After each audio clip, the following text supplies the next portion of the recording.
scissors in hand. It made me picture someone like clipping through, you know, like shave and haircut 2 bits.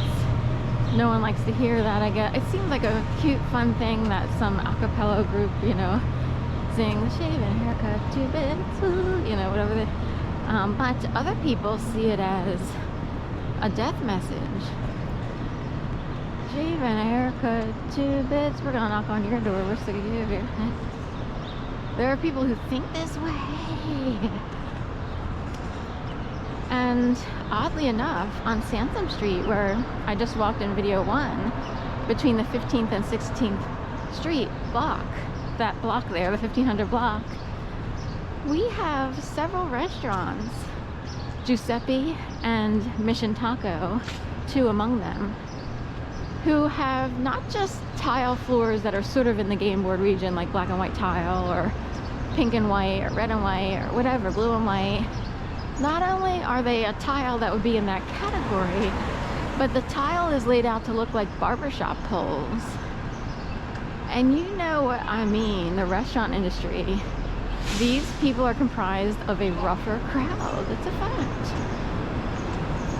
The retail industry consists of people who handle the public, right? We deal with the public, and if someone isn't doing what we say, shave and a haircut 2 bits. So we were wondering what the tile floors were supposed to be about. So should we go this way? Sorry. So we were wondering what the tile floors were supposed to be about.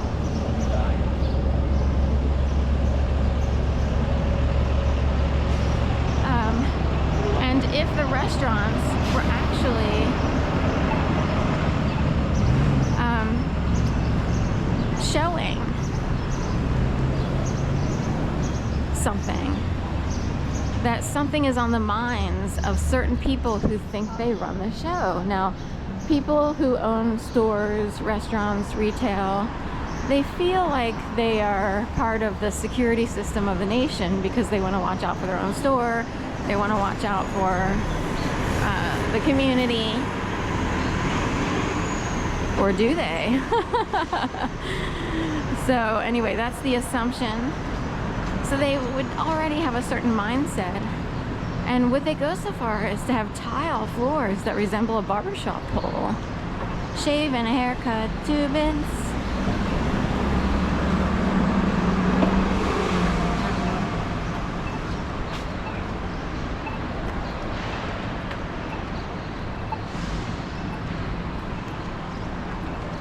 So anyway, that came up. Maybe we can have a peaceful walk now. Trying not to get bullied around.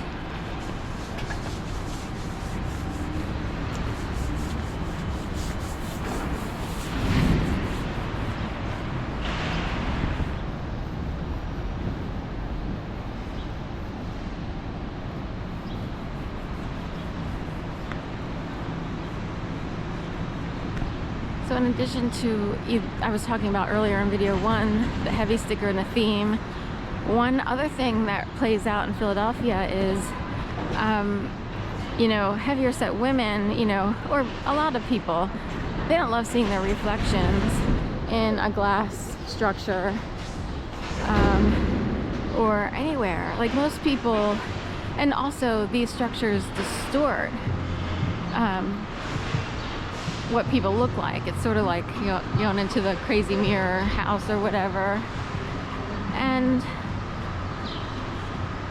we have people who will actually, on the street physically or otherwise, hard to explain, will actually try to force you in directions to make you hate yourself because you see yourself in a reflection that isn't the same as the mirror you have at home, where you have control. When you're at home, you sort of control the universe, and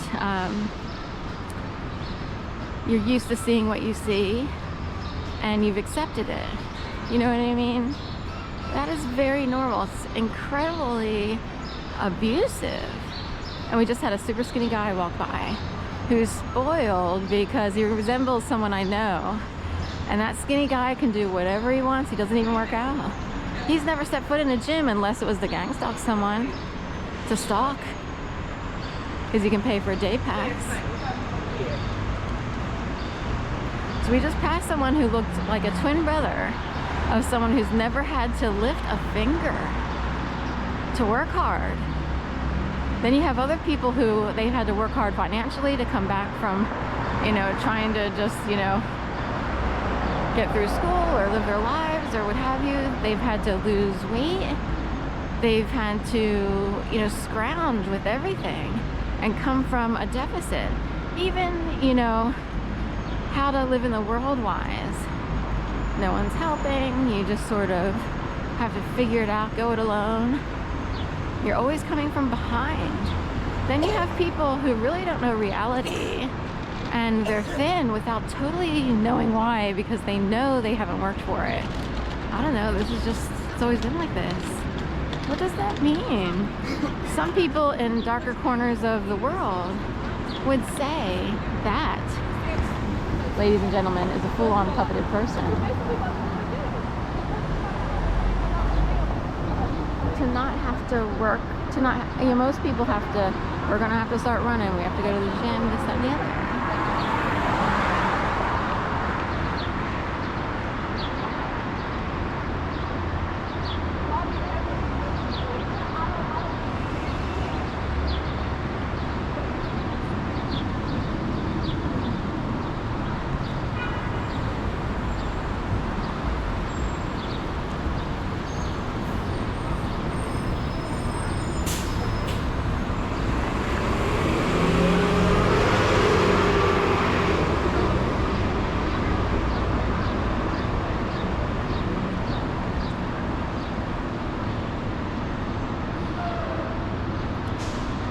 So real human beings have to go through the process of counting calories, you know,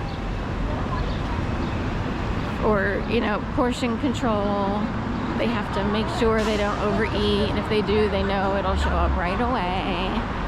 They have to, you know, it's every day they're like, oh God, I hope this fits today.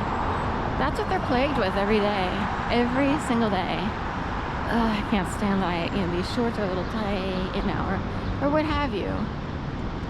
Or even more frustrating, you work your ass off, and it's like you want back what you achieved through, say, green juicing, yoga, everything else.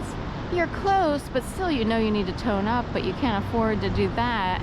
And it's like, this is so frustrating, I'm forced to do this, and I have to do this, and I can't take yoga, can't green juice, I don't have enough money to green juice every day. Green juicing can be very expensive because you have to buy, you know, replenish what you put into your green juice. And if you do green juicing correctly, you know, you're having kale, cucumber, apple, lemon, lime, spinach. What else do we put in there? Celery. That keeps having to be replenished.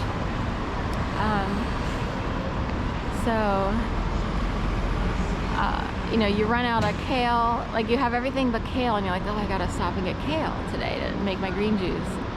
Then you come home, you're like, oh, I thought I had more celery. We don't have.